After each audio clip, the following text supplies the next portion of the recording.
भारत में राम राज्य को सबसे न्यायपूर्ण व्यवस्था माना जाता है। राम और सीता की कहानी तो भारत में सबने सुनी है, जिसमें राम सीता को रावण से बचाते हैं, लंका पर आक्रमण करके। पूरी रामायण यही तो है। लेकिन वानर सेना और हनुमान जी से मिलने से पहले, यहाँ तक कि अयोध्या से वनवास लेने से पहले, श्री राम अपने भाई लक्ष्मण के साथ जनता को न्याय देते थे। जाने भगवान राम राज्य से जुड़ी एक रोचक घटना के बारे में, जो राम और रावण युद्ध से पहले रामचरितमानस से पहले की है। पुराणों में राम के बारे में एक बहुत ही सुंदर कहानी है। प्राचीन काल में इस देश के उत्तरी भाग में एक बहुत प्रसिद्ध मठ था, जिसे कालिंजर के नाम से जाना जाता था। कालिंजर मठ उस समय का एक प्रसिद्ध मठ था। यह रामायण काल से पहले की बात है। रामायण का मतलब है लगभग 5000 साल पहले। राम के आने से पहले भी कालिंजर मठ का खूब नाम था। राम को बहुत न्यायप्रिय और कल्याणकारी राजा माना जाता था। वह हर दिन दरबार में बैठकर लोगों की समस्याएं हल की कोशिश करते थे। एक दिन शाम को, जब दिन ढल रहा था, उन्हें दरबार की कार्यवाही समेटनी थी। जब वह सभी लोगों की समस्याएं सुन चुके थे, तो उन्होंने अपने भाई लक्ष्मण, जो उनके परम भक्त थे, से बाहर जाकर देखने को कहा कि कोई और तो इंतजार नहीं कर रहा। लक्ष्मण ने बाहर जाकर चारों ओर देखा और वापस आकर बोले, कोई नहीं है, आज का हमारा काम अब खत्म हो गया है। राम बोले, जाकर देखो, कोई हो सकता है। यह थोड़ी अजीब बात थी। लक्ष्मण अभी अभी बाहर से देखकर आ चुके थे, मगर वह फिर से जाकर देखने के लिए कह रहे हैं। इसलिए लक्ष्मण फिर से गए और चारों ओर देखा। वहां कोई नहीं था। वह अंदर आने ही वाले थे, तभी उनकी नजर एक कुत्ते पर पड़ी, जो बहुत उदास चेहरा लिए बैठा था और उसके सिर पर एक चोट थी।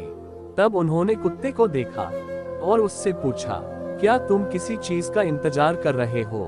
कुत्ता बोलने लगा, हाँ, मैं राम से न्याय चाहता हूँ। तो लक्ष्मण बोले, तुम अंदर आ जाओ, और वह उसे दरबार में ले गए।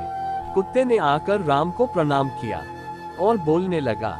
वह बोला, हे राम, मैं न्याय चाहता हूँ। मेरे साथ बेवजह हिंसा की गई है। मैं चुपचाप बैठा हुआ था। सर्वथासिद्ध नाम का यह व्यक्ति आया और बिना किसी वजह के मेरे सिर पर छड़ी से वार किया। मैं तो बस चुपचाप बैठा हुआ था। मैं न्याय चाहता हूँ। राम ने तत्काल सर्वथासिद्ध को बुलवा भेजा, जो एक भिखारी था। उसे दरबार में लाया गया। राम ने पूछा, तुम्हारी कहानी क्या है? यह कुत्ता कहता है कि तुमने बिना वजह उसे मारा। सर्वथासिद्ध बोला, हाँ, मैं इस कुत्ते का अपराधी हूँ। मैं भूख से बौखला रहा था। मैं गुस्से में था, निराश था। यह कुत्ता मेरे रास्ते में बैठा हुआ था, इसलिए मैंने बेवजह निराशा और गुस्से में इस कुत्ते के सिर पर मार दिया। आप मुझे जो भी सजा देना चाहें, दे सकते हैं। फिर राम ने यह बात अपने मंत्रियों और दरबारियों के सामने रखी और बोले, आप लोग इस भिखारी के लिए क्या सजा चाहते हैं? उन सब ने इस बारे में सोचकर कहा, एक मिनट रुकिए, यह बहुत ही पेचीदा मामला है। पहले तो इस मामले में एक इंसान और एक कुत्ता शामिल है, इसलिए हम सामान्य तौर पर जिन कानूनों को जानते हैं, वे इस पर लागू नहीं होंगे। इसलिए राजा होने के नाते यह आपका अधिकार है कि आप फैसला सुनाएं। फिर राम ने कुत्ते से पूछा, तुम क्या कहते हो? क्या तुम्हारे पास कोई सुझाव है? कुत्ता बोला, हाँ, मेरे पास इस व्यक्ति के लिए एक उपयुक्त सजा है। वह क्या?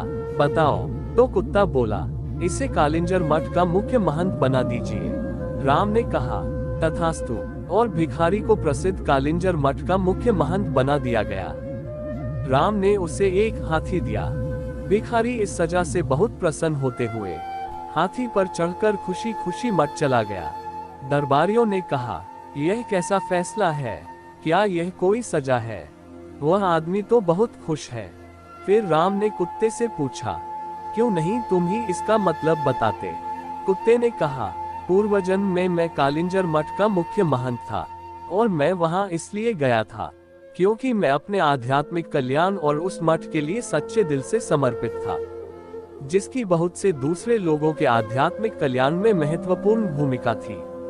मैं वहां खुद के और हर किसी के आध्यात्मिक कल्याण के संकल्प के साथ वहां गया। और मैंने इसकी कोशिश भी की। मैंने अपनी पूरी कोशिश की, मगर जैसे जैसे दिन बीते, धीरे धीरे दूसरे छिटपुट विचारों ने मुझे प्रभावित करना शुरू कर दिया। मुख्य महंत के पद के साथ आने वाले नाम और ख्याति ने कहीं न कहीं मुझ पर असर डालना शुरू कर दिया। कई बार मैं नहीं, मेरा अहम काम करता था। कई बार मैं लोगों की सामान्य स्वीकृति का आनंद उठाने लगता था। लोगों ने मुझे एक धर्मगुरु की तरह देखना शुरू कर दिया। अपने अंदर मैं जानता था कि मैं धर्मगुरु नहीं हूँ, मगर मैंने किसी धर्मगुरु की तरह बर्ताव करना शुरू कर दिया और उन सुविधाओं की मांग करना शुरू कर दिया जो आमतौर किसी धर्मगुरु को मिलनी चाहिए। मैंने अपने संपूर्ण रूपांतरण की कोशिश नहीं की, मगर उसका दिखावा करना शुरू कर दिया और लोगों ने भी मेरा समर्थन किया। ऐसी चीजें होती रहीं और धीरे धीरे अपने आध्यात्मिक कल्याण के लिए मेरी प्रतिबद्धता घटने लगी और मेरे आस पास के लोग भी कम होने लगे। कई बार मैंने खुद को वापस लाने की कोशिश की, मगर अपने आस पास जबरदस्त स्वीकृति को देखते हुए मैं कहीं खुद को खो बैठा।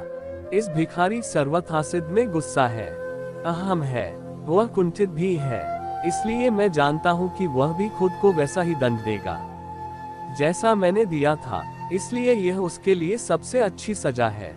उसे कालिंजर मठ का मुख्य महंत बनने दीजिए। ये स्टोरी आपको कैसी लगी? लाइक, सब्सक्राइब, कमेंट करके जरूर बताना। बस आज के लिए इतना ही। मिलते फिर अगली वीडियो में।